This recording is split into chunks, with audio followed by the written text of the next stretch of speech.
again now. All Okay, right. we're back after those issues. Good stuff. Yes. So you were about to tell me how your project is going. Oh yeah, totally. Well, I have been writing my Flarnchain newsletter Yes, every week. I've seen it. So let's see here. Next one I'll be finishing and publishing tomorrow evening.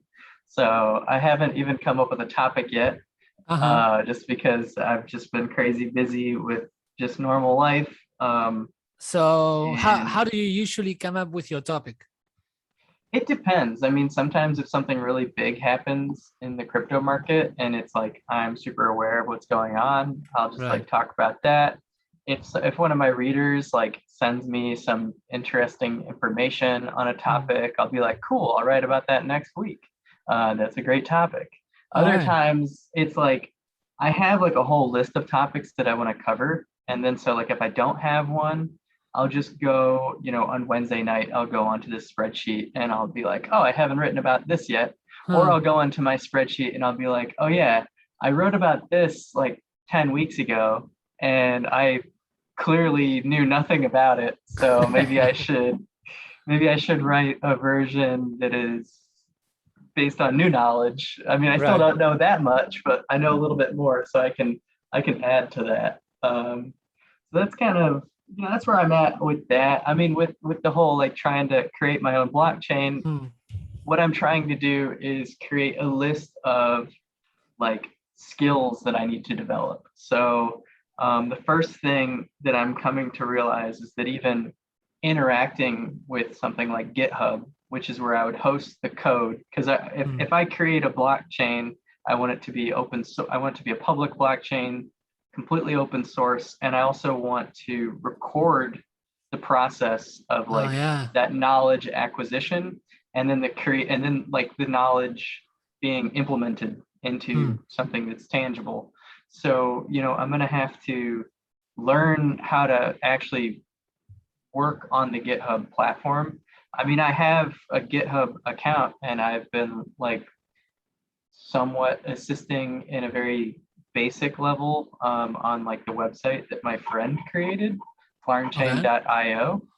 But I don't even know how to like commit code to GitHub, and I don't even know like what most of the features or icons do. So I need to like build up that base of knowledge.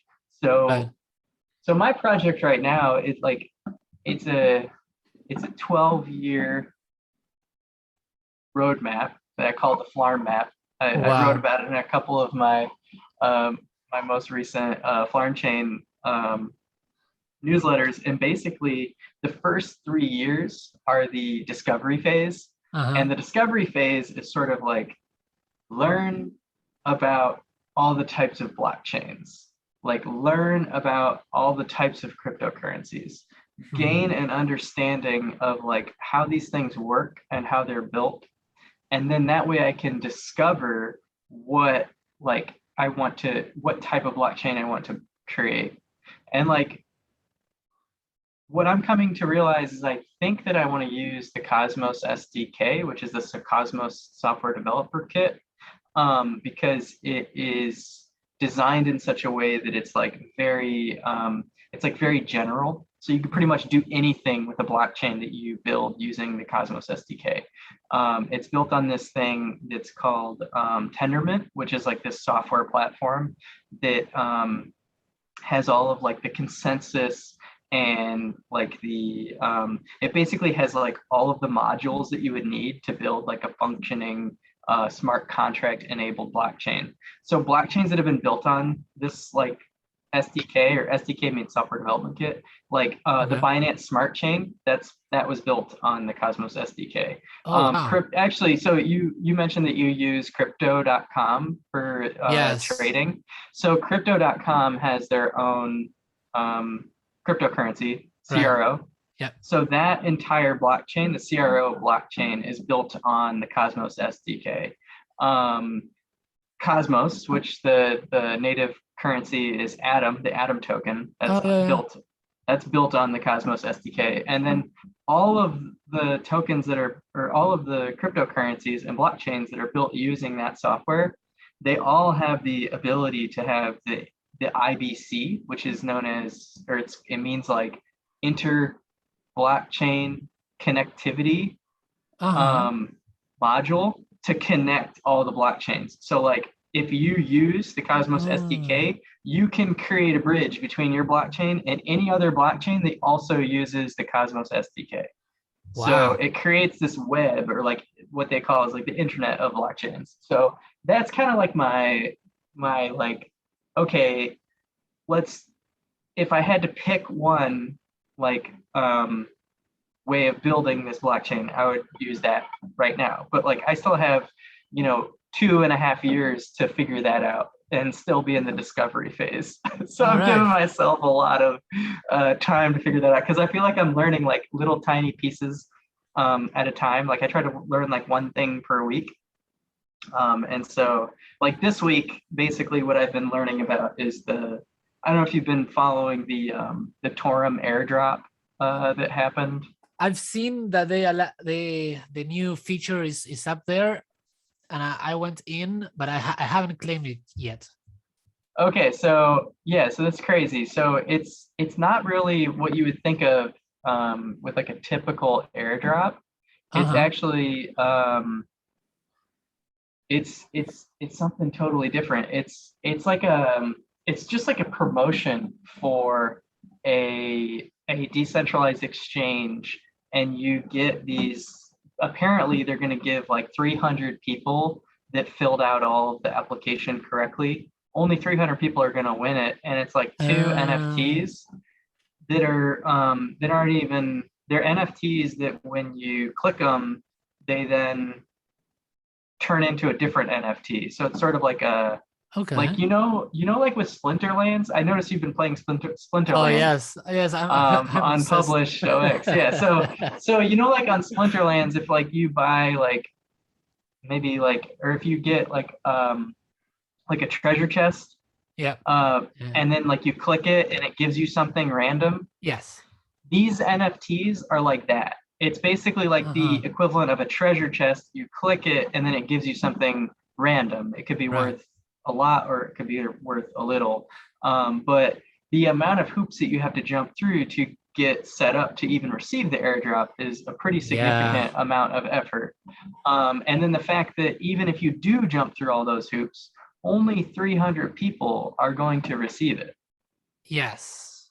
So it's not like, I was thinking it was like, here, claim an airdrop, you're on Torum, you're one of the first people here. And it's way, way more involved. And there's like, people have been chattering, like some people are like a little bit suspicious of the Butterswap project. So I did like a ton of research into this project, like in the last like 3 or 4 days. Like I just like dove into it. Like I learned about the perfect. Yeah, dude. Okay, so if you want to, we can do that. We can do that as the topic instead of a piece of art. It's up to you. Yeah, sure, yeah. Cool. Let's do it.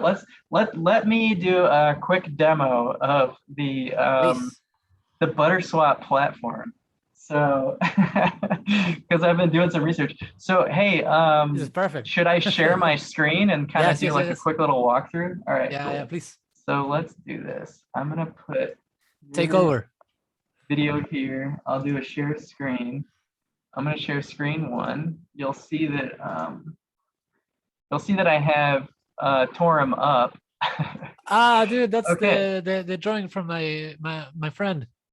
Yeah, this is your friend? Yeah, dude. So she's done like a bunch of these like crypto girls. They're pretty cool. Yeah, that's what I'm digging it, man. She's doing now. Yeah. So you can see there's a new icon on the Torum user interface. So if we click that, it takes you to airdrops. The airdrop. And basically, what you need to do first is add a receiving address, which is, it needs to be an active wallet on the Hiko blockchain. So Hiko stands for Huobi Ecochain, and it is its own blockchain with its own native currency. It's basically an Ethereum clone. So like it's similar to Ethereum and Binance Smart Chain. I actually did a little bit, I wrote a few numbers down here because I was trying to figure out what the big deal was, like why we would have Pico and Ethereum and all this stuff. And it turns out, let's see here, Binance Smart Chain is extremely centralized for a to do, if you're doing like DeFi on Binance Smart Chain, one of the reasons why your transaction fees are so low is because it's incredibly centralized. So the Huobi eco chain is also pretty centralized, but it's not as centralized as Binance Smart Chain. So that's like the first thing that I noticed was just like, it's definitely a fairly centralized project, or not project, but full on blockchain with like, it has like hundreds of like dApps that are built on it. So like what you need to do to claim this is you have to tweet, you have to follow Butterswap, you have to tweet something that they tweeted. So I did all this stuff. I retweeted them. I joined their Telegram. Yeah. So here it is. So I think I asked a question on here. That's probably long gone. I don't even know how to look up. I don't like know really how Telegram works. But I was like asking some questions. It's messy. I wasn't getting a whole lot of feedback from the folks here on Telegram. So I was trying to figure out like who the developers are, because there's not like a whole lot of information about the development team. But anyways, I basically did the whole, I went through the entire, I jumped through all the hoops. So I'm like, I'm set up on this whole thing. And so what I had to do was, here, let's do Chrome. So I don't know, do you ever use MetaMask? Do you have a MetaMask? Yes, I do. So I set up my MetaMask. You have to create a custom RPC. So you click this icon to add the Hiko chain mainnet. So I did that. And then I popped on over here to Butterswap and linked up my, first I had to send my my MetaMask. I had to send some HT tokens. So think of HT as like Ethereum, right? But for the Hiko chain. So this is like ETH essentially, but way cheaper. It's like $14 for one of them. And then basically you can start like messing around on this platform. So what I did was, the first thing I did is I came to the exchange and I traded HT. So we'll just do a little example. Like, let's say if we trade like 0.1 HT and we trade that for butter. So 0.1 HT is equal to 152 butter right now. And they even get the price right now, and it's like 0. Look at this price, it's so low. It's less than 1/100,000th of a cent, I think, right now. Wow. I think it was like worth a penny just like a day ago. So it's it's dropping in price as we speak. So anyway, so let's like let's buy 152 butter. So we'll see, I confirm the transaction, and the amount of the transaction fee that it's going to charge me is, let's see here. Yeah, the total of the transaction is 0.000342 HT, which is about like a quarter of a cent, or probably far less at this point. It's probably like, let's see here, 0.00342. Yeah, it's super low. Yeah, so let's like take that number. Let's see what their transaction fees are for swaps, because every single type of transaction on an Ethereum virtual machine, depending on the complexity of the transaction, that depends on how much gas you're going to pay. So let's see here. So I think the HT token is worth about $14 right now. So we'll do 14 times that. So it's for 1,000th of a cent to do this swap. So it would take basically 3 of these transactions to cost 1 penny. So that's pretty interesting to me. Very low, very low. Yeah, I mean, that's pretty amazing. So then I can confirm it. And then we can actually view this on their own block explorer. So I can watch as it gets posted to the blockchain here. So the hikoinfo.com is the block explorer for the Hiko chain. And so basically they're saying, okay, let's see what happens if we refresh this hash. Here we go. So now this transaction that I did has been posted to the blockchain. I can literally see it here on this block explorer, which is kind of cool. Yeah, pretty quick. So yeah, it's super fast. The finality of this is way faster than like, with probably 5 to 10 minutes when you're working with Ethereum, I would say. Yeah. So now I have some butter. I can come and I can add liquidity. Yeah, I got some butter tokens worth 0, worth nothing. But you have 100. Yeah, I have 100 of them.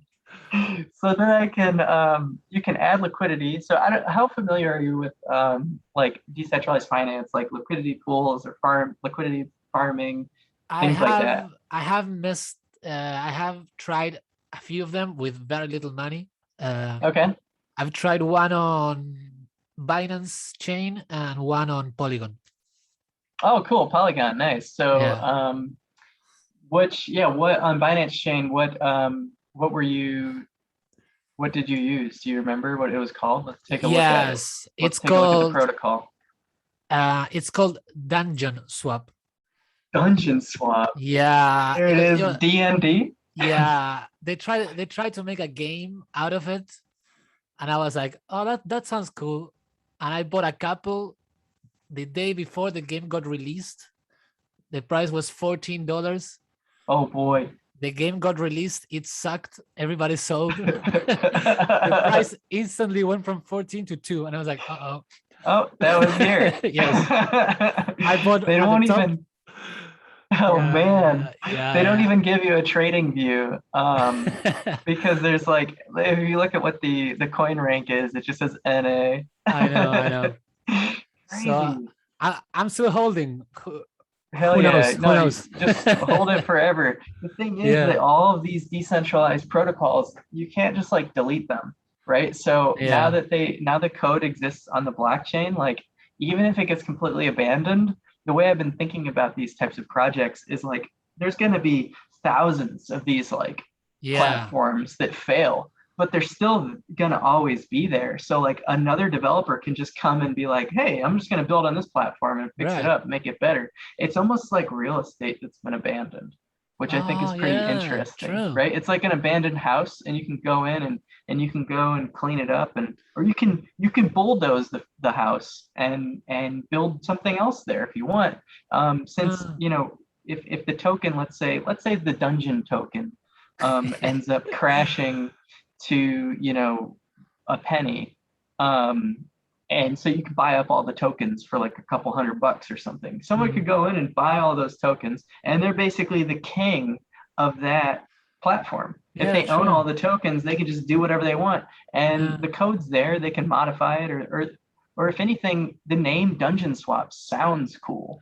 So so there may be somebody that wants to use that name, and they can just buy all the tokens, demolish the entire platform, and start fresh. That's the way I've been thinking about it, at least. Like it's very, very interesting. I haven't thought it that way, but it makes a lot of sense.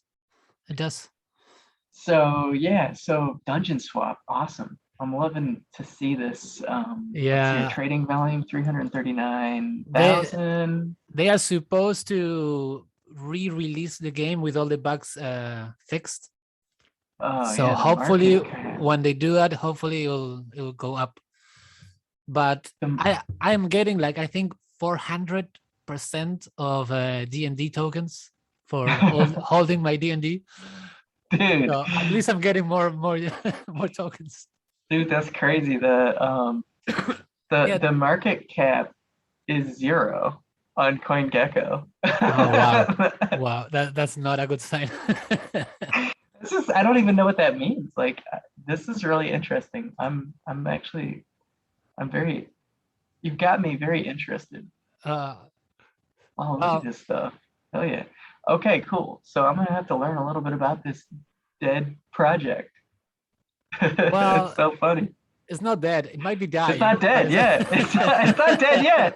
Oh, they say that their market cap is 5.4 million. How is that possible? I have no idea, but that sounds better than zero. It does. It's really interesting. I wonder what's Yeah. going on. Maybe So CoinGecko needs to update their stuff. if you go to the fantasy farm at the left, Oh, yeah, this looks kind of like Butterswap. that's the one I'm using, the DND with BUSD. Okay. So you got Now, stable coin, yeah, DND. it's giving 300%, but when I joined, it was giving 700. This kind of has a similar, this UI, while it looks different, it kind of has a similar vibe to the Butterswap platform, to be honest. So like if we go to the pools, Yeah, I've been seeing so many that are popping up, and they all look kind of the same. yeah, you gotta wonder like Yeah. if it's all just a big farce. Like, is it Well, real? So this is the airdrop. It's these French banquet right. So that would be things. like the chest in Splinterlands. Yeah, and then if you buy one, which you actually need 500 butter. So let me go buy some more butter so I can show you how this works. Oh yes, live So, on the Art of Thomas podcast. yeah, let's get more butter. Yeah. Let's do point. I think I probably need. Actually, I might have. So I've been farming butter, so I might be able to Oh yeah. claim some. So let's see here. I've got 157 here. I just bought 150. That gets me to 300. How much is So let's the confirm APR? that. 400. Wow. Yeah, dude, it's Those, like crazy. It's like it makes you wonder like if any of this is yes. real. Yes. The first time I saw those kind of numbers, I was like, there's no way this can be real. There's no way. So now I've harvested that butter. Now I can go, okay, so now I have about 300. So all I need to do is get 200 more. So let's do another 0.3. Let's see how much butter that gives me. You know, it's almost like, oh, insufficient liquidity. Oh, wow, dang, hold on. The price has dropped a bit. That's crazy. Okay, so let's do 0.2 again. Now I'm getting 300. We're watching the price of butter decrease in real time right now. This is amazing. Yeah. Well, Cool. Well, the market is kind of it's hitting some resistance right now. You know how that goes. Okay, so now we can go to our NFT, and we can buy ourselves a. Let's see here. Let's just do a real quick refresh. It says I don't have enough butter. Here we go. All right. So let's buy ourselves a French banquet. let's do it. Butter blue lobster box. Sounds fancy. So that we can open it. So now, so there's these three options. So we have the place where you can buy the boxes, the marketplace, and then we have the place where we have all of our boxes. So we click here and I can open it. So it comes to my MetaMask again. It says like, sign this transaction. Which is less than a cent. So that's good. Which is less than a cent. So it's like, sure. And then there's like an animation once it loads up. It's pretty cool. Okay. So here it comes. And I got a macaron. Yeah, it is cool. So I got this macaron, which is this new NFT that I have. So now it's in my NFT cards. And this is like the lowest quality. So this is like the weakest thing you can get. So basically it's like it goes up, this is like the least rare. Okay. They look very much like a Splinterlands card. Yeah, they do. You're Yeah. totally right. So it tells you like, it's the most popular French dessert loved by the world, blah, blah, blah. That's what this is. And then you can recycle it, which gives you more butter, or you Okay. can put it on your plate, which I have a bunch of these on my plate already. So I filled all my plates up, but since I haven't done this yet. So I got like some cards that are more than a one. I got this one. I got this Huh. gold macaron card. Oh wow. And then let's see, I'm just gonna, Yeah, you've done a ton of research on this. yeah, I mean, I basically just like spent an hour and I was like, I'm gonna use all of the HT that I sent to my wallet, which was like Yeah. 2, and I'm just gonna use all of that HT, and I'm going to just see how far I can get in this ecosystem before Right. like I run out of money essentially. So it was like I was like, okay, like you could do a lot on this platform with a very small amount of money. Yeah, But the true. one thing that you can't do, which I'll show you in a little bit. So now that I Right. have this blank thing, I can come over here and I've got these 2 different macaron cards. So this new one that I just got, you can see it's got a slightly higher number. This is Yeah. 417225, and this is 41296. So you can tell that I would say it's probably very likely these are definitely real NFTs because you can go find them on the Hiko chain. So I guess Uh-huh. I'm just like, my suspicions are still there that like this project is kind of like not for real, but maybe that's just because it's brand new and there was a lot of people that were like suspicious of it. So if I click one of these, it's going to then ask me again to sign a transaction. It's less than a penny, so it's basically nothing. Yeah. And then that allows me to place that card on this dinner plate. I guess. Let's see. I don't know. Oh, there we go. Okay, it just took a while to load. So reject that transaction. So I've got a Huh. full dinner plate. Apparently, you get like more rewards at the end of the session once you've like filled all of the dinner plates up. And then what's interesting is that there's a second tier. I found this little arrow at the bottom, and these are much more expensive. So to unlock these dinner plates, it costs 300 butter. On Huh. these dinner plates, it costs 100 butter. And once you've unlocked the dinner plate, it's unlocked forever, apparently. Okay. So it's So sort of like a game, but it's sort of like a collection kind of thing. right. And then they generate, when you have these in here, Yeah. they increase the energy by 1. And the higher the energy is, the higher your estimated hourly reward is. So you get rewarded every hour for owning this? Yeah, for having all of these on these dinner plates, you get rewarded every hour with this many butter tokens. So right now I'm earning 14.8 butter tokens per hour for having all of these on all these plates. Okay. And then you can even see like the butter to harvest, it keeps going up over time. See, it just went up by a little bit, and then you can harvest it. Harvesting 0.3 butter would actually give me less money than the transaction would cost. This is worth less than a penny. Like if you take this 0.397.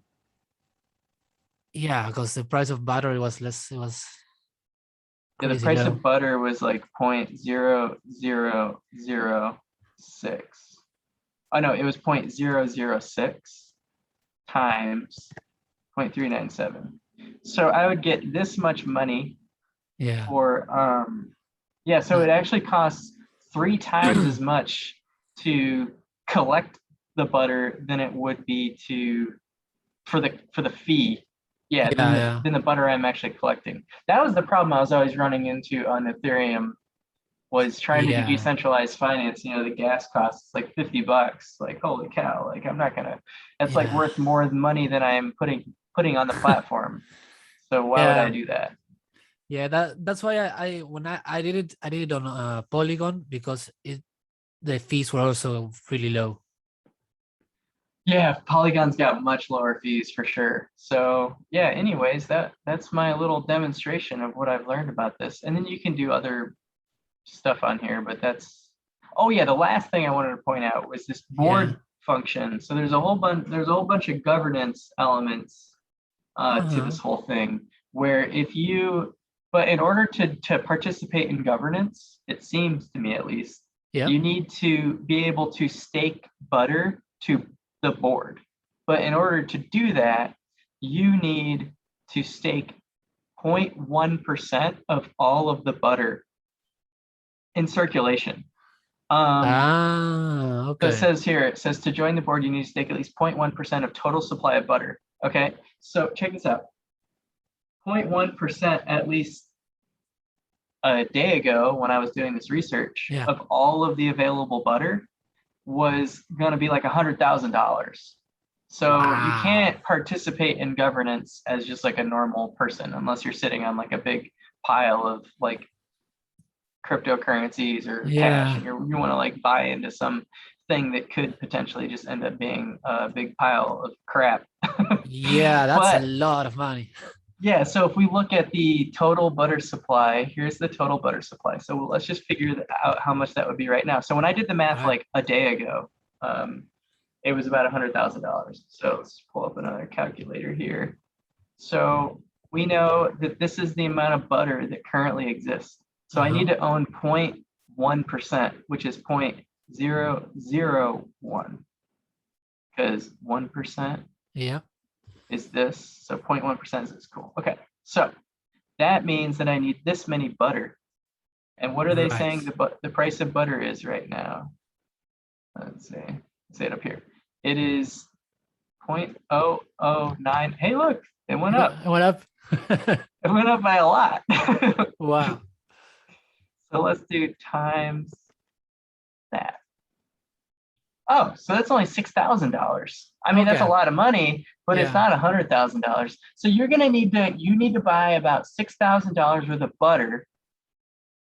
But earlier, you would have to need. Let's see there wasn't even enough liquidity earlier for me to make that transaction. What is the? I'm just gonna see what the exchange rate is on here right now. Go to butter. Look at that. That's way lower.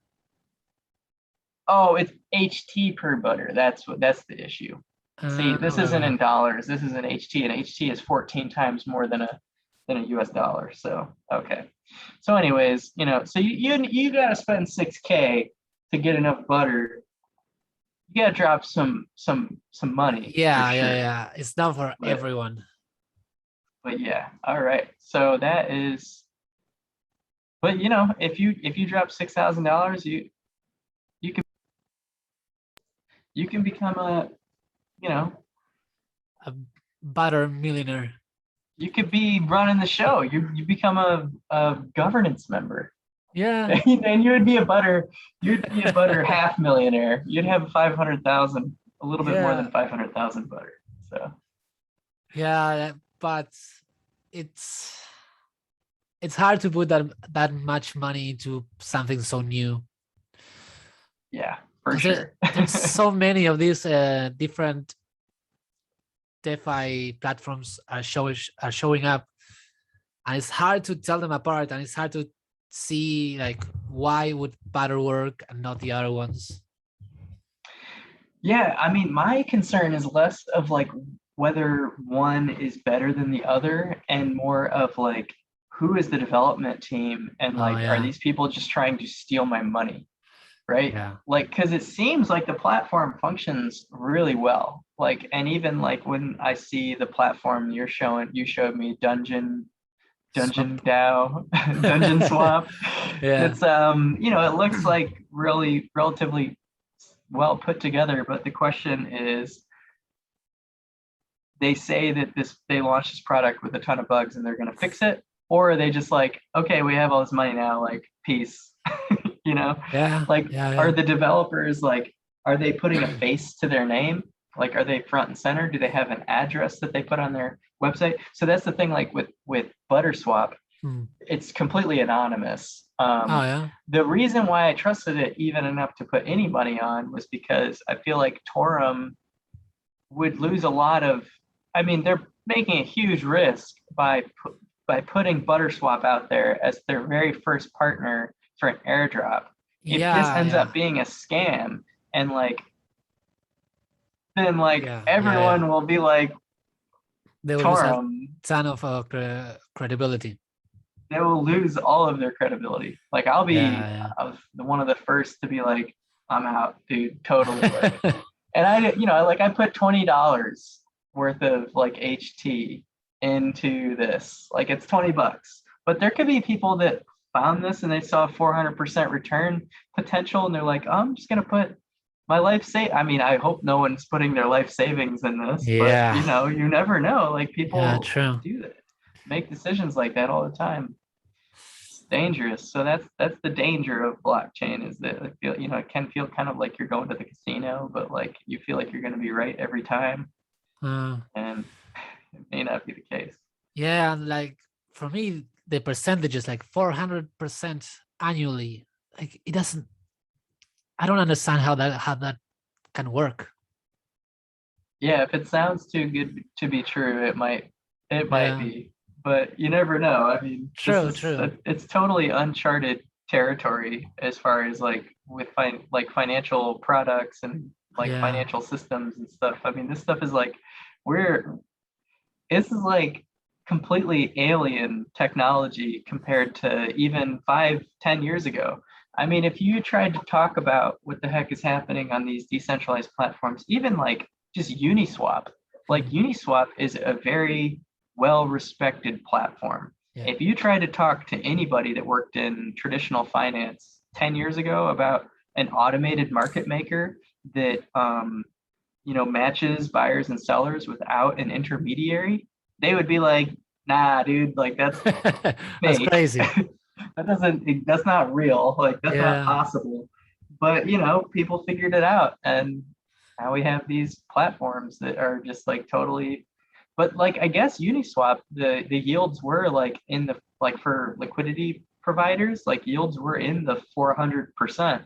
But it doesn't last very long, right. right? So Yeah, if the platform is successful, that 400% gets eaten away by more people adding liquidity to the pool, and then it's almost like the more efficient the market gets, the lower the yield gets. But the more efficient the market is, the safer it is. right. Yeah, yeah. It has to do with the risk. Exactly, it's their risk Yeah. reward profile. I mean, so it's people that are kind of going into these uncharted waters, like exploring the unknown. They're taking Yes. these massive risks, but you can make a crazy amount of money Yeah. if you are, don't if you don't invest any more than you're capable of losing. Like I put $20 in thinking like this money is gone like forever. Right. Like, Yeah. Yeah. but if it's not, I'll have like 100,000 butter tokens in like a year and I'll be True. rich. Yeah. Yeah. That was like Yeah. I bought some Dogecoin like I don't know 2, 3 years ago. Like I bought like Oh, that's $20 worth of Dogecoin, and it was like it went up by like 10,000%. wow. So I That's you know insane. I had 66,000 Dogecoin that I spent $20 on. Yeah. Like Yeah. because it's the dog Yeah. coin. That was 2 years ago. So it's like Wow. now it's like I sold like when it hit 3 cents. So don't think I waited for it to go like I once it hit like once it got over a penny, I was like, Wow. whoa, Doge. And then like it hit 3 cents and I was like, oh, I can't. I have to sell this. Like Yeah. Everybody keeps thinking that it's gonna at some point it's gonna collapse, but it just keeps rising, keeps it's rising. staying strong. I mean, yeah, like if you look at the Doge chart, it's crazy because like it's it crashed just like all the other big projects did when Bitcoin dropped by 50%, but Yeah. It doesn't die. it's still number 7. Like it's yeah, like dude, take a It, look at this. Is yeah. crazy. I'm gonna do It a quick share screen because like doesn't go away. it's just like we look at this chart, like the price of Wow. the price of Dogecoin That's was insane. point. Let's hear. We can't even. Yeah, check this out. That's ridiculous. These candlesticks, they look not real. up against this pump right here. This was when Elon Musk basically started tweeting. So we're talking Wow. about a pretty volatile, like this is actually pretty volatile for like any sort of like Asset. it's financial, any asset. This is Yeah. pretty insane volatility. And then this bar isn't even in the same ballpark. It's like, what is this percent anyways? I mean, look at this. This is crazy. Oh no. Like, I think in 4 hours, the price increased by 36%. I mean, and then Ah. and then if we look at like the 1 day from here, it's probably like, so that'd be like what, 4 times 6, 112%. It's like, it's just crazy. Yeah. And that was, I mean, dude, and that was like, this one was even crazy. This one was crazy too. And this was just like a few weeks prior.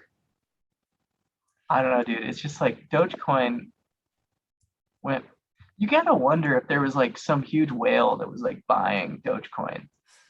This almost doesn't even look real. Yeah, that would not Like, surprise me at all. like you go from a half a penny all the way to a penny and then all the way to 7 cents in the span of December, January, February, 3 months. Huh.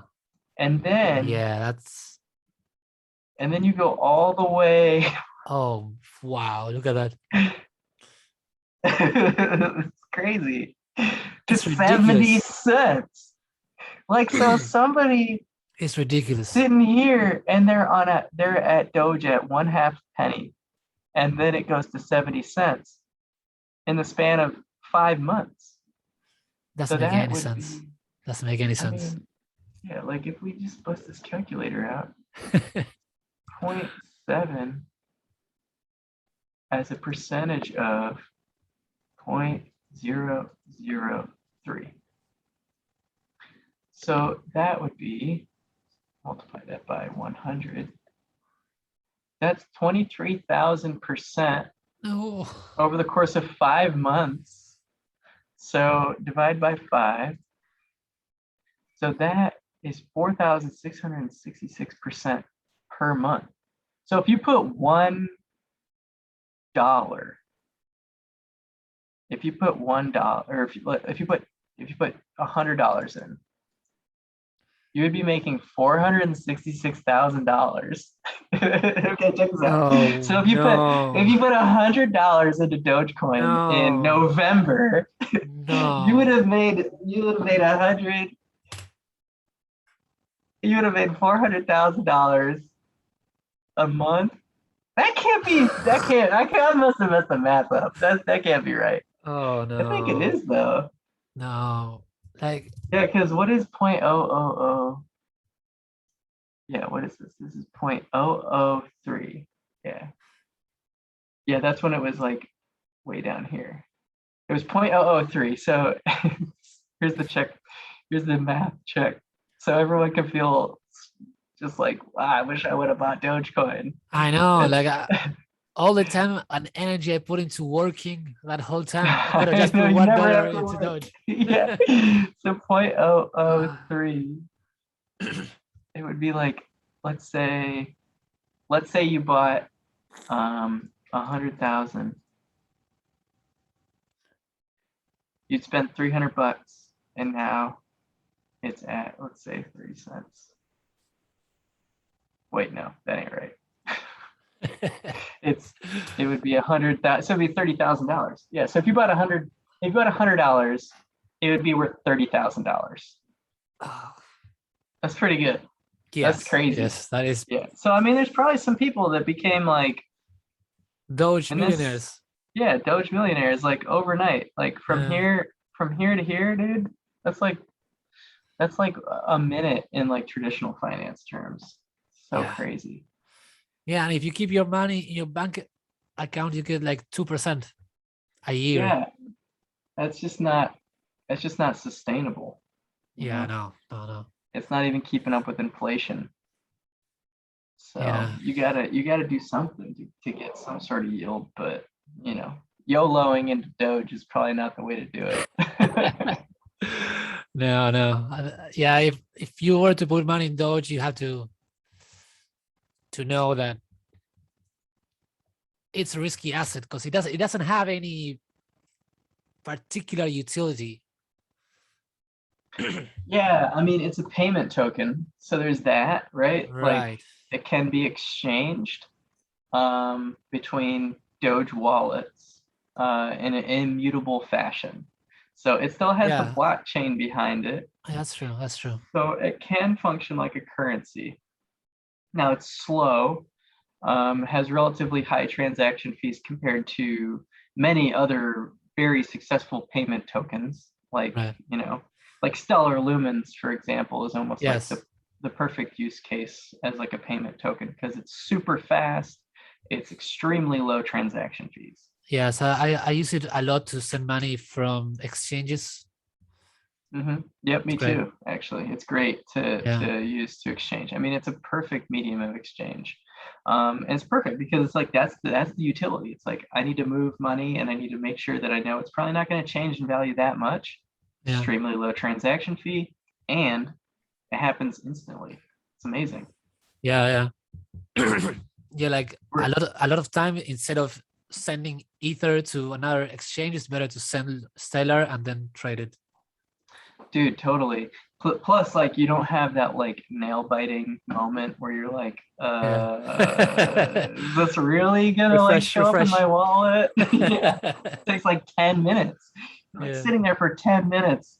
But you know what's crazy is like 10 years ago, like 10 minutes to like make a wire transfer, that's impossible. Like it would take like 2 hours. So it's like I was talking to my mom because she lives in Uruguay. My brother lives in Costa Rica. I live here in Australia. And she was always complaining that every time she wants to send money, it costs her a lot of money to transfer. And I always told her, just use crypto. Dude, you have to teach her. I mean, that's the thing. It's one thing to say like we can use crypto to do that, but it's another thing to actually do it. It's actually, it takes some right now I feel like the crypto industry is like all these new dApps are being developed so that people can use it. It's more user friendly. So it's like we're right there. I feel like in another year, like your mom's definitely going to be sending value through crypto because it's going to be easier to use. All my birthday presents and Christmas presents will all be crypto tokens, of course. Heck yeah, dude. Yes, and like now all the money that I spend, it's all in digital assets. Yeah. Just buying Splinterlands cards or Dude, then plus like you've been like on lockdown. Are you still on lockdown? Oh yes, I'm still on lockdown. Dang. Yes, they announced until the end of September, but honestly, I feel like I'm gonna be until the end of the year at least. Really? So the entire city of Sydney? Yeah. The state, New South Wales, is on lockdown. What does that mean? Like, what is lockdown like for you? Means that I can't work. So if I were to go out and play music like I usually do, I'd probably get fined. Whoa. Yeah, I can still like go out. I have a park here and I walk around a lot. Where I live is quite chill in terms that I can go out without a mask and people don't say anything. Everybody else is wearing masks. I feel like if I'm outside alone, I don't need to. So just to walk, I don't bother. And I have run into police cars and they haven't said anything. So at least that part is cool. But we can't work. I don't know what it would be like if you were to take public transport. I haven't taken public transport in months now. Oh. Everybody that can work from home works from home, and a lot of people are just not working. And the government is sending us checks every week. Well, not checks, but they deposit the money in the account every week. They keep increasing it, which is good, but I have no idea how this can sustain itself with people not working and making money. Like I'm making more money now doing nothing that I was playing music 10 hours a day every single day. And I don't know how to feel about that. But you can use that time to learn a new skill, like how to contribute to the Web3 token economy. Yeah, true. I'm trying. I mean, studying a lot, learning.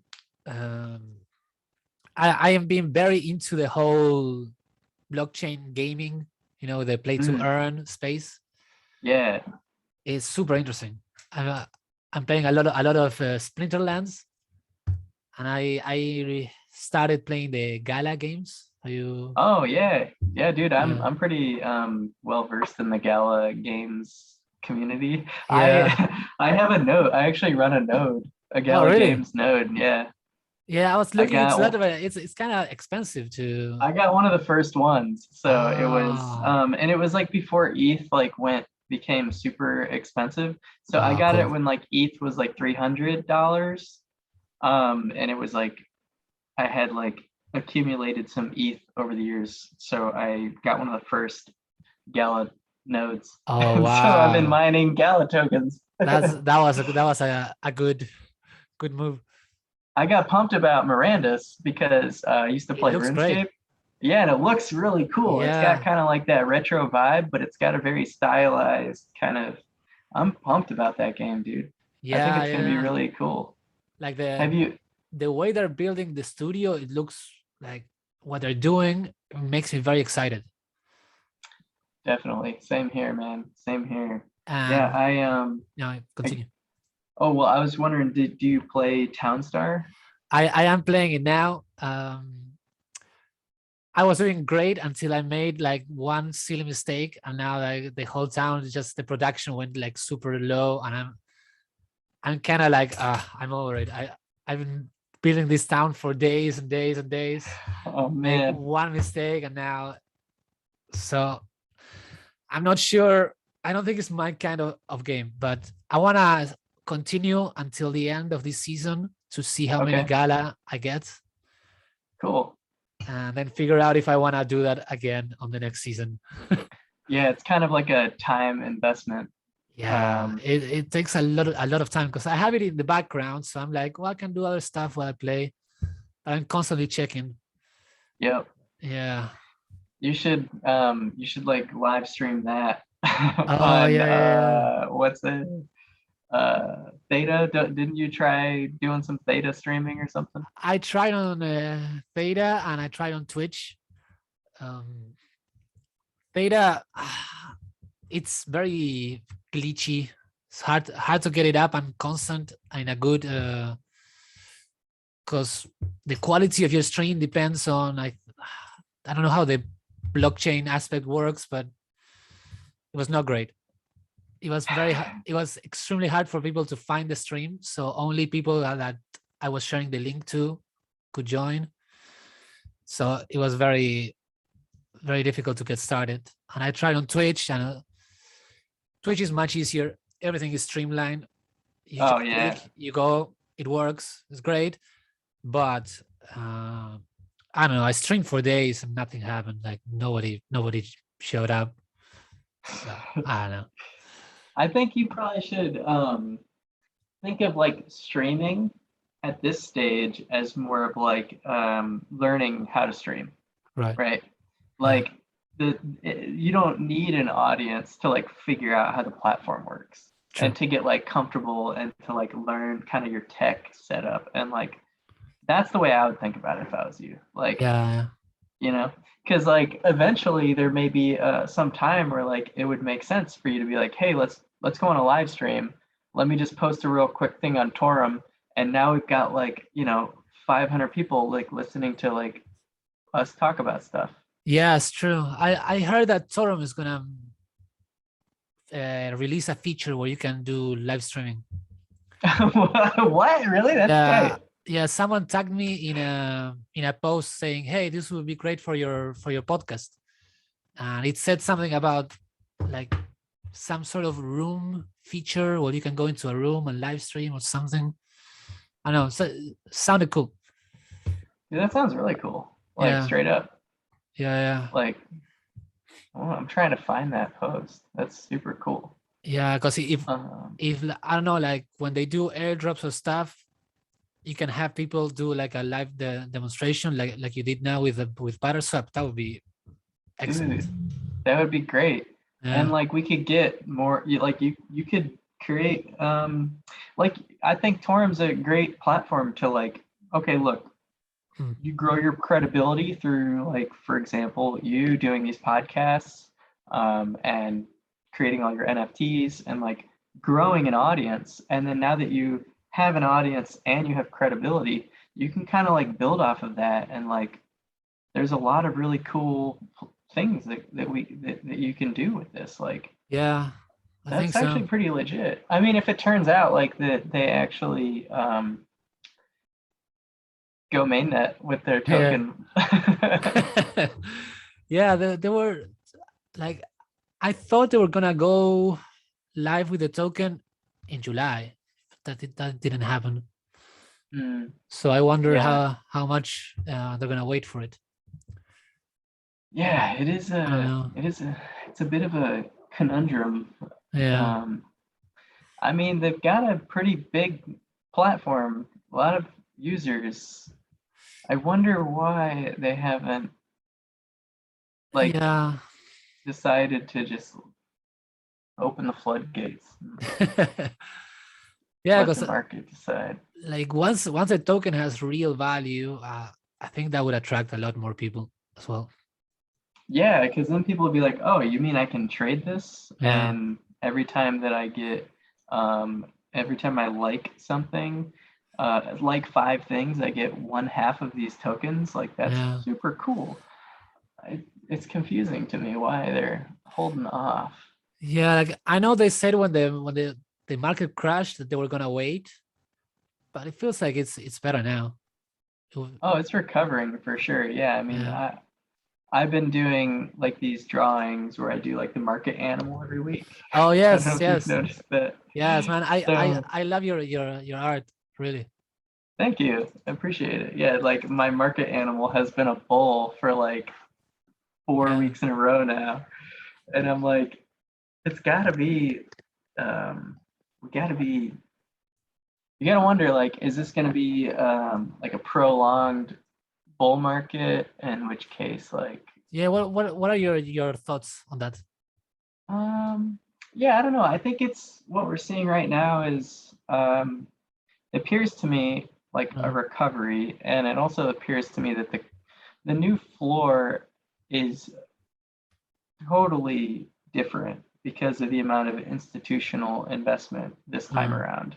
So you have major banks that are buying crypto. You have major transaction platforms like PayPal, yeah. um, and also Venmo. PayPal owns Venmo. Uh, They need to hold all these cryptocurrencies to allow the liquidity for all the users that they let buy and sell crypto on their platform. So that's like billions of dollars of crypto that just needs to yeah. be sitting in their accounts. And then you have the increase in major exchanges like Binance. I mean, Binance has had its own problems recently, but like with Coinbase, for example, Coinbase has to hold billions of dollars of assets, Yeah. which creates it pushes that floor way higher. So like, you know, the market is way more I just to me at least it seems the market is Stronger. stronger. Yeah, Uh, it's deeper. It has way more depth than ever because of the amount of institutional investment. So I right. think that's gonna have a big impact. And then you have all these projects now that are finally coming to fruition with their new tech, and you have this long burning event going on in the background, which is ETH 2.0. Like Yeah. Ethereum like Ethereum is going to carry the market just as much as any Bitcoin halving will, because when they migrate the beacon chain to the new, like whatever the heck it's called, where it goes to Ethereum 2.0 in, let's say, Q1 2022, that's going to be a huge deal. You're going to see tons and tons of interest, because all of a sudden transaction speeds are going to go way up, because it's going to go full delegated proof of stake. So you don't have all this like cumbersome, like slow, like proof of work mining that's going on to like generate blocks. The blocks just are generated as long as you validate it. So it, it takes like 1000% less energy to do a proof of work compared to a proof of stake compared to a proof of work. So like once that happens, which is not for another 5 or 6 months, that's going to have a huge boost to the market. And Cardano is releasing their smart contracts platform in September. Wow. When they launch smart contracts, they're going to be doing something that we've never seen before. They're like the Cardano blockchain is built on a completely different type of programming language, called like a functional programming language, as opposed to object oriented. And it's like way more like mathy, I guess. That's like, it's like way more like complex and rigorous, and it's like harder for a lot of like developers to use. But apparently it like works better with like AI systems, because everything is like, I don't know, from what I've heard from like Ben Gortzel, who's the guy who does the like Singularity Net blockchain project, they're migrating over to the Cardano blockchain as soon as they have smart contracts, and they're going to do some sort of like artificial intelligence thing. They're just going to like turn it on and see what happens. It's way more complex than that, but I'm probably like embellishing a little bit. But basically, like I'm like imagining like Skynet, like Terminator type situation. But I don't know how familiar you are with I had this guy from Torum on the podcast in the episode before this one, which I haven't uploaded yet, and he was telling me all these ideas. The guy's a philosopher. Oh, cool. And he said that once there's artificial intelligence linked with crypto, then the artificial system will start to accumulate crypto. And eventually artificial intelligence will own everything. And I was like, no. Dude, that's certainly one like legitimate like theory that there's smart people that they can debate against it, but like nobody knows for sure, because a human mind cannot conceive of the types of thoughts or intelligence that like something that is beyond like that's you basically past the singularity event. Like you can't conceive of like an AI with like swarm knowledge type stuff. It's crazy. Who knows? It's like opening Pandora's box. Or it could be infinite abundance. What if the AI is like, so I do own all the crypto, so that means I own all the stuff, and now everything is perfectly efficient, like you guys can do whatever you want. True. Who knows? Like, what does it mean to own everything too? Like, like what happens at that point? Like if you own it all, like you're basically a god. Yes. So, and even like if one person would own all the crypto, all the rest of the people would only need to create a new blockchain and start using that one. Exactly, and it's like, great, you own all the ones that are worthless because you're the only one who has them. Yeah, like the whole reason why we want to have a medium of exchange and store of value is so that we can exchange value amongst ourselves. So if one person has it all, like who are they going to trade with? The whole point of trading. It's like, I have this stuff, you have this other stuff, let's be cool together.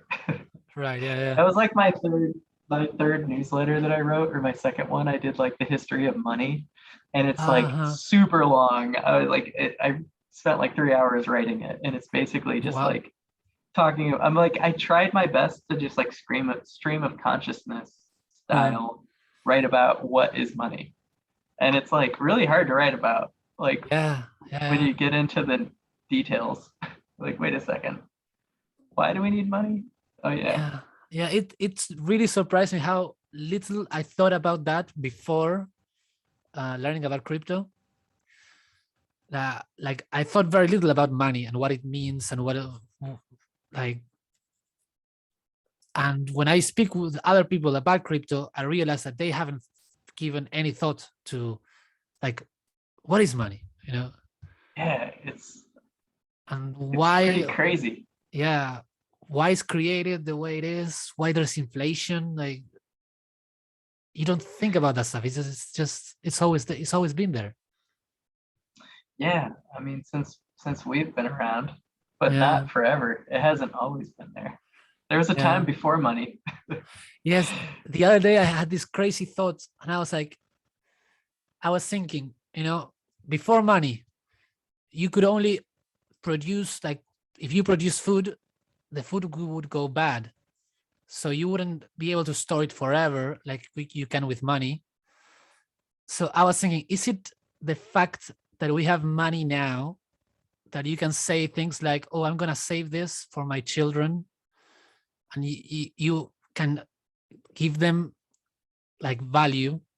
But before you could do that, when there was no money, the only way to make your children inherit value was to put all your energy into creating the best society, because your children will be born into the society.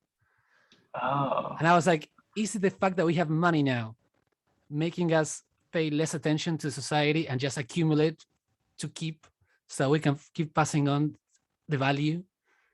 mm, And I had that that thought, and I was like, huh.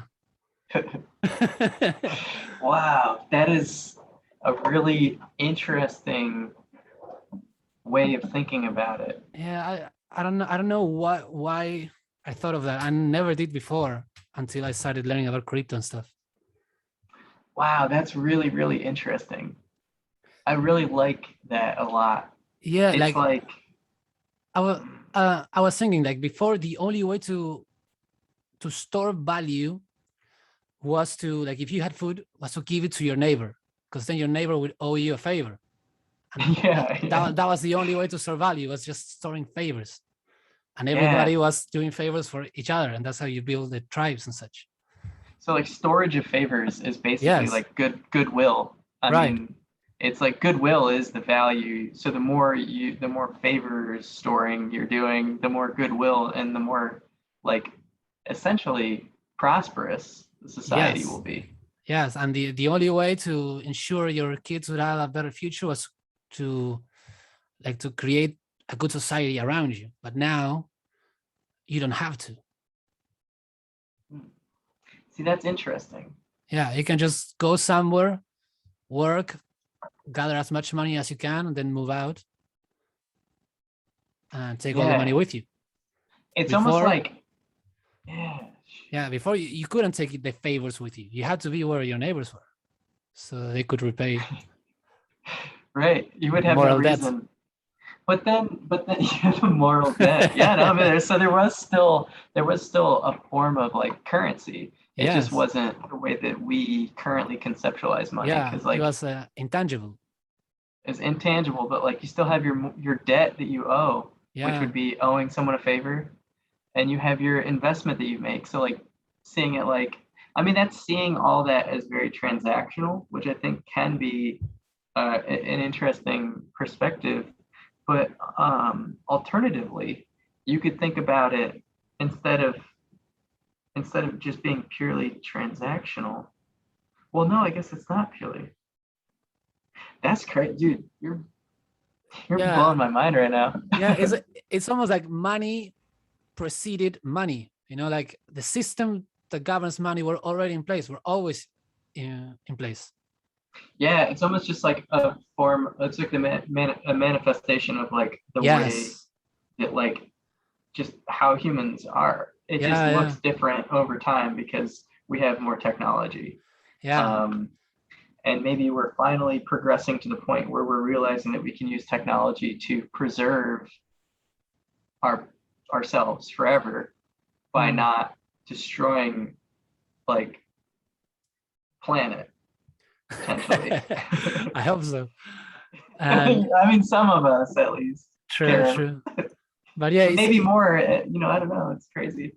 Yeah, it seems like we're finding a way to make tangible that which before we couldn't, and assign numbers to it, and that is opening the doors to do a lot of stuff that before it was impossible, but also it has some drawbacks as well.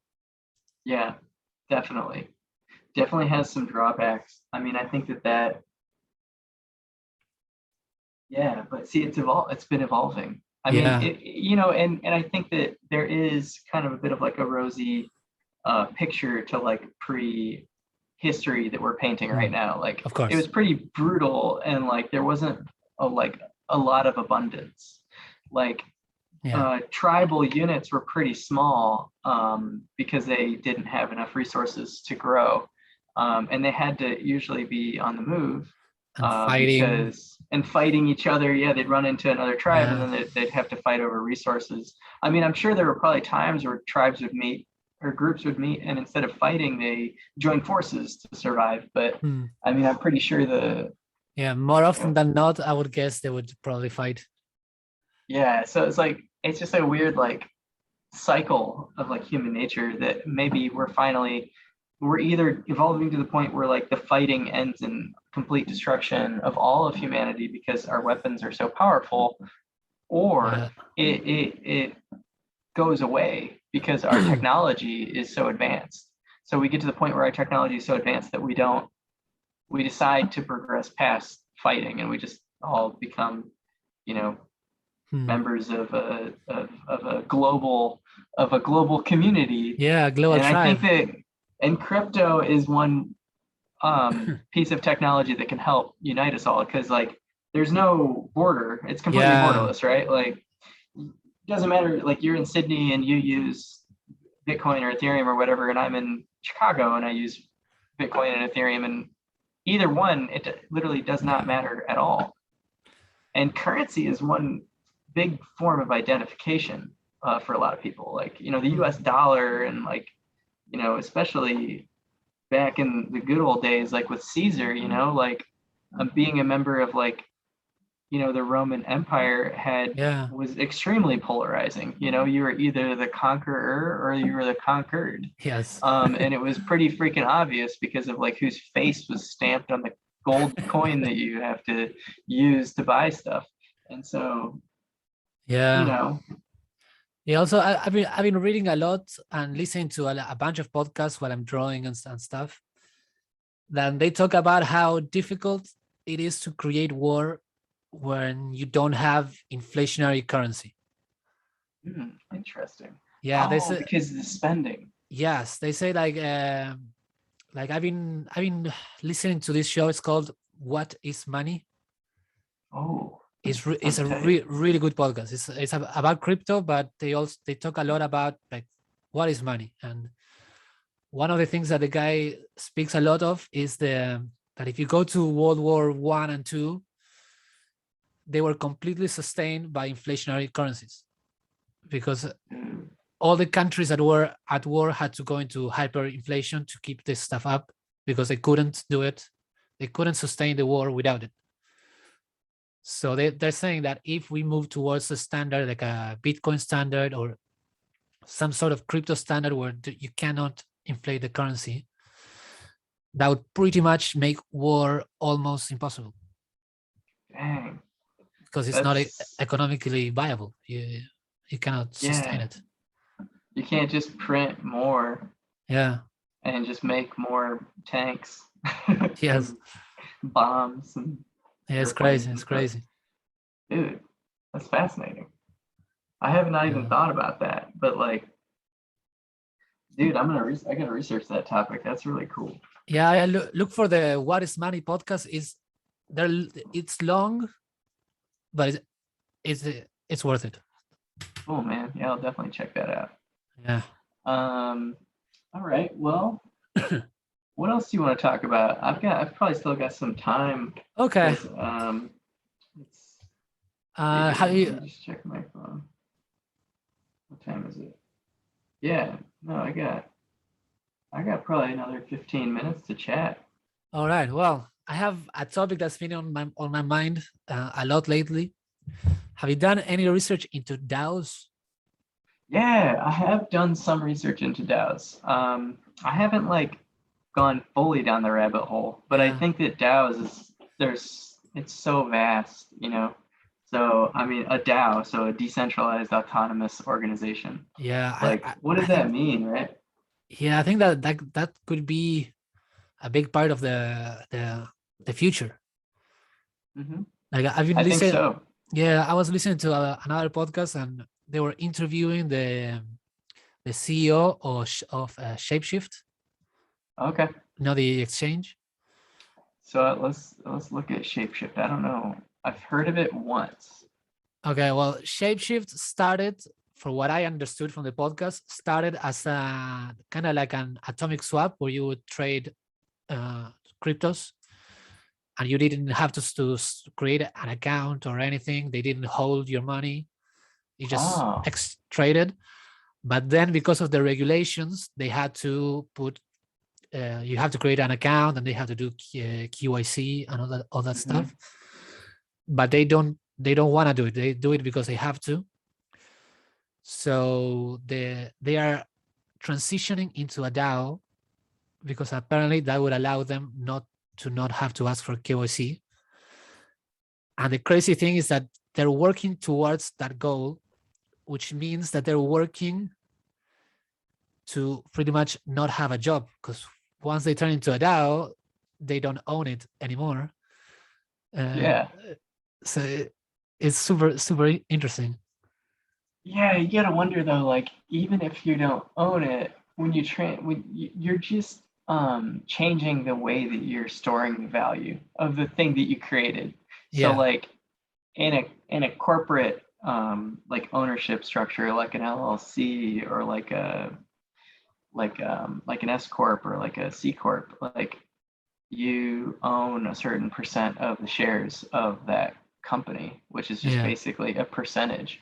In this case, you create a cryptocurrency that stores the value, and the value is determined by the market.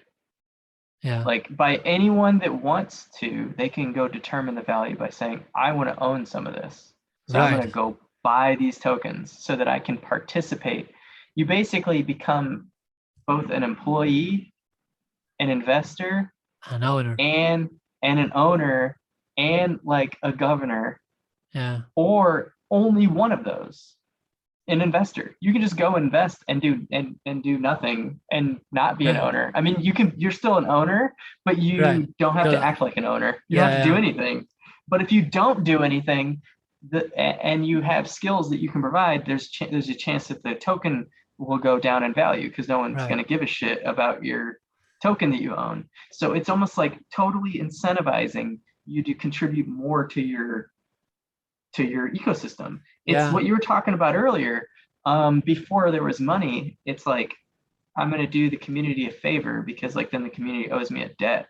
In this case, I'm going to do the community a favor because then other people are going to appreciate the value of what I put in, and they're going to want it, and they're going to buy more of it, and it's to increase the value. It's a really self-sustaining system once it picks up the type of steam it needs. It's like you can't, if you just create a DAO, and it was just like but like that's what I was trying to do with Flarnchain. Like I want to create a DAO out of it, but like I don't know the first thing about like structuring a DAO. Like I have a general idea, but like I know that the state of Utah, or maybe it's Wyoming. I think it's the state of Wyoming. The state of Wyoming has passed regulations that allow DAOs as legal entities in that state. And so you can create a DAO and you can do that, like have your own, like a Uniswap or something like that. Like, because it sounds like Shapeshift is trying to be like a Uniswap clone or something similar to that. I think so, but I think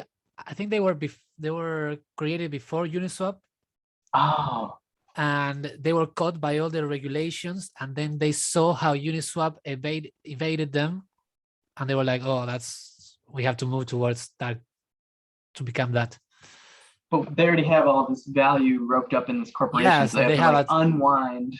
Yes, and they have a ton of users and everything. Oh, but I think crazy. Yeah, I think like DAOs are probably gonna be more abundant in the future, and it's gonna be crazy to be able to own a portion of all these different entities. Dude. Like and to make choices. Yes, like Splinterlands, it's turning itself into a DAO. Oh, really? Dude, yes. That's tight. Yes, right now, that's really cool. If you have an account on Splinterlands, for all the assets that you own within the system, every day you get a SPS token, which will be their governance token in the future. Wait, on Splinterlands you get SPS? Yes. Yeah, if you go to the website. Because so I have, so on splinterlands.com, I have if you wanna the dark energy crystals. Yeah. Right? That's that counts. DEC. DEC. And then what are these? Oh, these are SPS. Oh. Wait, so how do you get them for free? Okay, so I can show you my account. Yeah, show me. I want to see this. Let's see. Cool. How do I share a screen? Should be like a little green icon. Yeah. Share. Can you see my screen now? Yep, I can see your screen. All right, let's see. You can see the Gala game here. My town. Oh yeah, you get Town Star going. That's funny. How's your town doing? Dang, dude, your town is huge. Hold on. Can I see that? So I've only played Town Star like back in November, and I was so bad at it, and I didn't have the time to dedicate. Like, yeah, dude, this is crazy. It's not so easy. Like the first time I tried, I failed instantly. Yeah, no, I like ran out of fuel, and I had to just like quit. Yeah. And now I'm 1,000 ranking. Dang, you're in 1,000th place. Yeah. Dude, look at that town though, man. I want to take a look at that thing. That's tight. Yeah, the hardest thing is to figure out how to create fuel before you run out of fuel. That's what happened to me. Yeah. So you need to have a refinery and an energy plant, and it's crazy. Get all these tractor guys. Yeah. Only had walking around guys. This is cool though, man. Yeah. But it takes show me your thing. It takes so much time. Splinterlands. Dude, so you get SPS. See, I'm only getting dark energy crystals. Okay, so when you play the game, you get energy crystals when you defeat someone in battle. But if you go here to the next, you have SPS, and you click here. So right now I have $10 worth. I have 29. And if you see here, it says next airdrop in 13 hours. Whoa. So in 13 hours, I go back to the screen, and here, this part is grayed out now, but here I'll have like 1 point something, and I claim it. And then I claim this one, because you can stake it. I claim it, and then I stake it, and I get 182%. Wow, dude. So I claim, and then I restake what I just claimed. So 0.026. How come my Splinterlands doesn't have that? If you press SPS, you should look into it. If you have DC crystals and you bought the spell book at the beginning of the game, you're definitely getting them. And then you just need to claim and stake, claim and stake, claim and stake. Was that on Pancake Swap? I believe so. I believe so. So when you clicked on SPS, this pops up. Splinterlands SPS management. But when I click on it, do you want to share your screen? It does a different thing. How do I stop sharing? How do I stop sharing? There should be a I should know this by now as a professional podcaster. There should be a little here menu bar, and there should be a red X. I think if you click the red X. Stop sharing. Perfect. So let me show you this. But yeah, I am so excited, because that means that you can own a piece of Splinterlands forever, and it's gonna exist in the So ether, here, and it's always gonna be there. that's amazing, dude. Yeah. So when I click it, I get this. I get Splinter shards are available on the following third-party markets. But Oh, maybe you have to buy some first. that's because you click the plus. Don't click the Oh. plus. Click the icon. Yeah, click there. Oh, dude. Sweet. I got some SPF. I don't see. I clicked the plus and I was like, oh, I don't want to buy any. Yeah, no, because the plus is to buy. So yeah, you can Dude, just so I'm claim just and claiming stake. some from Hive. Dude, heck yeah. Okay. Yeah. Dude, thanks for showing me this. No worries, and the more So you cards. check every day? Yeah. Well, I'm obsessed with Splinterlands. I've always been a fan of trading card games and have one on the blockchain where all the cards are NFTs and you can earn crypto when you play and you get a governance token by owning stuff. I'm all in. Have you done anything with the You guilds? got me. No, I haven't tried guilds Dude, yet. I don't know what the guilds are, but should we create like a Torum guild? I thought about that so many times. I was like, why Must have at no least one has created one yet? You gotta have 10,000 dark energy crystals to create a guild. That's the problem. That's the problem. Dang it. I have 27. I have, I think, 600, but that's about it. You're close, dude. Yeah, and yeah, because like I've been buying cards, and I've been renting them out. Oh wow, really? That's cool. Yeah, it's cool, but you get very little money for the cards for renting them. Like Here's the ones that I have. No, I like this one, Sandworm. I use it every once in a while. Yeah. Sounds cool. The first one you got there is a very popular one. This one here, Serpent of Ill. Yeah. I face it a lot of times, and it always sucks to be against it. Oh, sweet. Yeah. Well, I'm happy that I have it. I got it from like, I don't know. From the like the one quests? of those quest, exactly. I'd like a sneak quest. Yeah. Well, the best thing to do is if you go to the shop, you can buy quest potions. And then every time you complete a quest, instead of getting one chest, you get 6. Where are the potions? If you go to the shop, which is the little coin icon at the left. Oh, this one. No. If you go all the way to the left. This one? Oh, shop. Oh. Yeah. I've never even been here. If you go to the potion section. Yeah. Oh.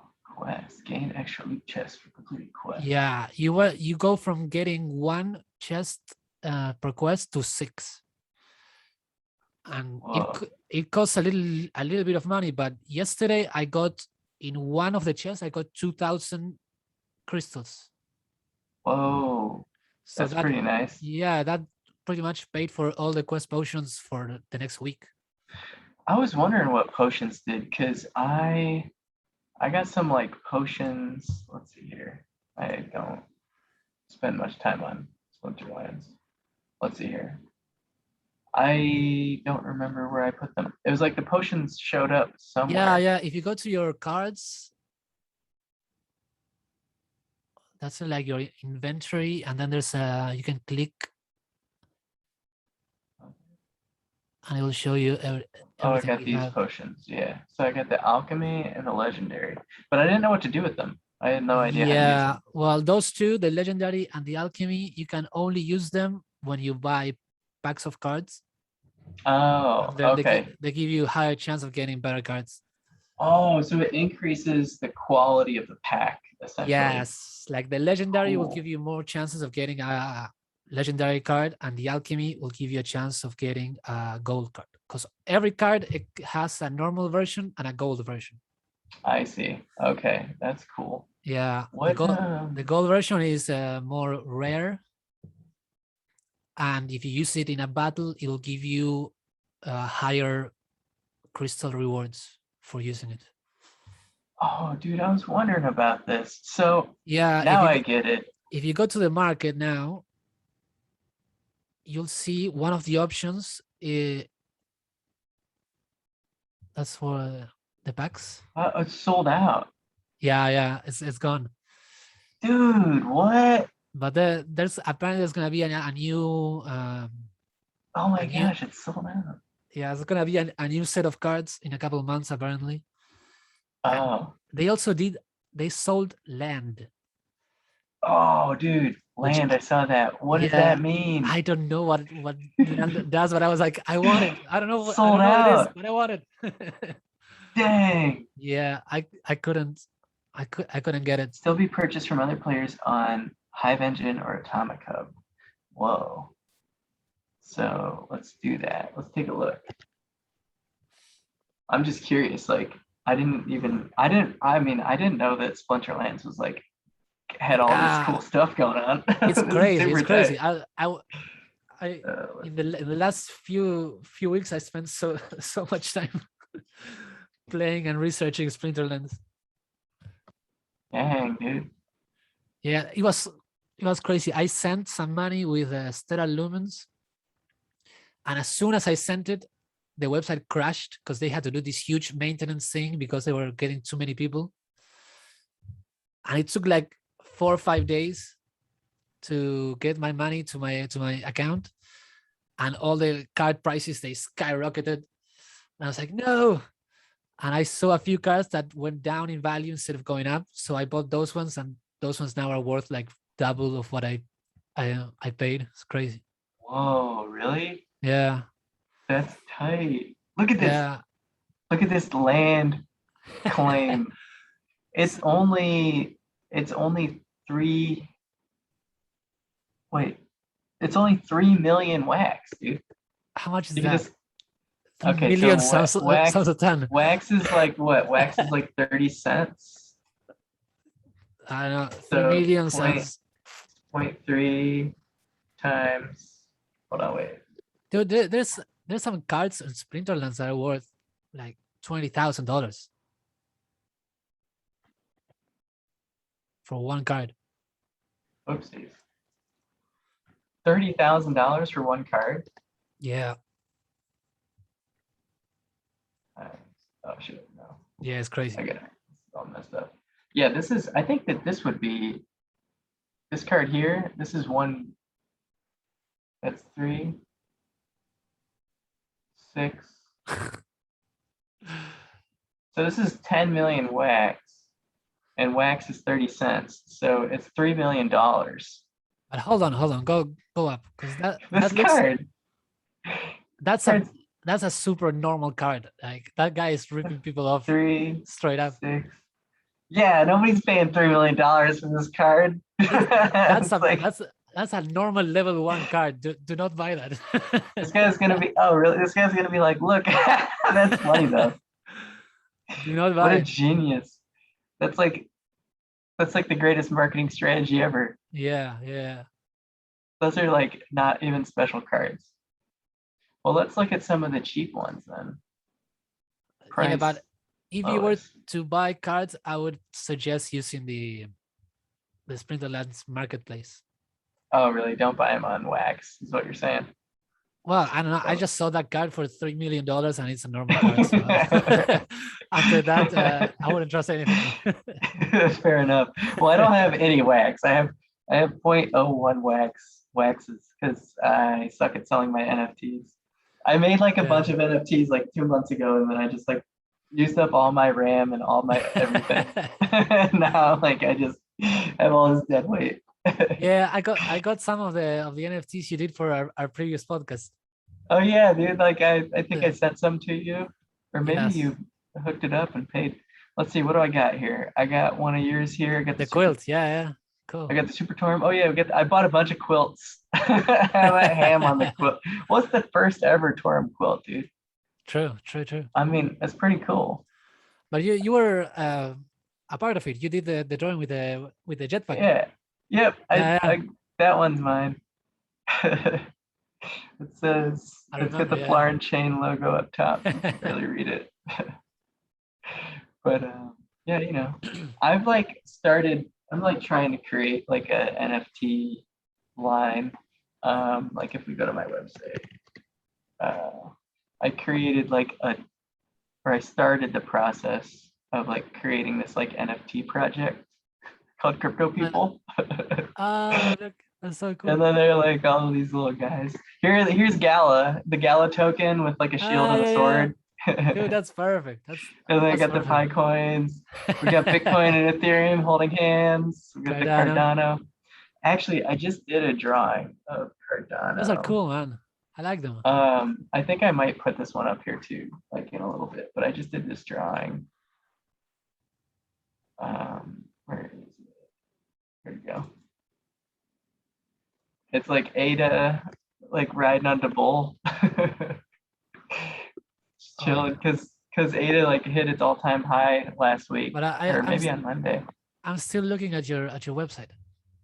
Oh, you can't see that. Oh, you know what?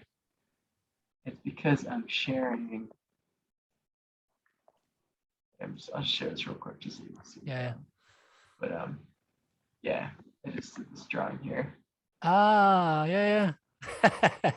Riding the bull. So, that's cool. I like anyways. the little lightning effect on the arrow. That's cool, man. Oh yeah, I just keep adding more details basically every time. Like every time I write a Flarnchain, I got to come up with a market animal, and I Yeah. just like I've been adding. It keeps being the bull, so instead of being like the same drawing, I just add more details. Yeah. I can see like more shading. Yeah. That's cool, man. Yeah, it's been a fun project for me. I feel like what I need to do now is like streamline it. So like some weeks when I'm like not super motivated, I can Yeah. just write something nice and short. And then other weeks, like I can really go kind of ham and do like a whole detailed description of something. Yeah. Consistency is key, but it's so difficult.